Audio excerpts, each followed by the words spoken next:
ছোট করে আবার আক্রমণে যাওয়ার চেষ্টায় সেখানে রাজশাহী কিশোর ফুটবল একাডেমি রেখেছেন মুমিন। এখন ছোট্ট করে আল রাজিকে লক্ষ্য করে রাজি ছোট্ট করে বাড়িয়ে দিয়েছেন পিছন দিকে, সেখানে আবু সাইদ থেকে ছোট্ট করে সালমান নিজেদের সীমানা থেকে আস্তে আস্তে উপরে উঠে যাওয়ার চেষ্টা, সেখানে বসে করা মার্কিংয়ে বলছে প্রদীপ এখনকার গল্প প্রদীপ রেখেছেন প্রদীপ ছোট্ট করে দিলেন তানজিম। রাকিবকে লক্ষ্য করে রাকিব এখনকার গল্পায় রাকিব থেকে বল ছোট্ট করে রিপন, আবারও তানজিম আলাদা ভালো দোকান দিয়েছেন নুরুজ্জামান থেকে চমৎকার ডেলিভারি তানজিম আবারও ছোট্ট করে দাঁড়িয়েছেন।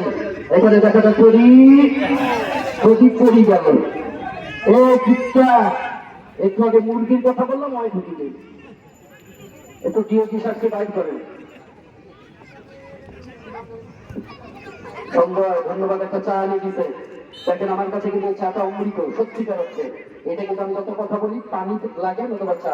তোমাকে ধন্যবাদ সঞ্জয়, তোমাকে অনেক ধন্যবাদ। চা এনে দিয়েছ, পাশেই কিন্তু চায়ের দোকান। হ্যাঁ, ধন্যবাদ দেই। এটা তো আমার কাছে অনেক রকম আর অনেক কাজ করতে দোকানের কথা বলবো কোথায়, লেবু ভাই দোকানের পাশে। আর একজন খেলোয়াড় পরিবর্তন। ও না, 1 মিনিট। আচ্ছা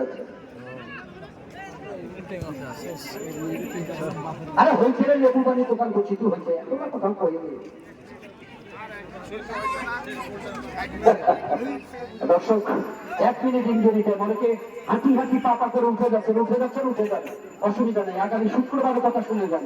আগামী শুক্রবার ফুটবল একাডেমি নীলফামারী তাদের প্রতিদ্বন্দ্বী দল অবশ্যই দুই দুর্দান্ত দুর্ধর্ষ দলের মোকাবেলা আগামী শুক্রবার বেলা 4 ঘটিকায় ফুটবল খেলোয়াড় কল্যাণ সমিতি দিনাজপুর দেশি বিদেশি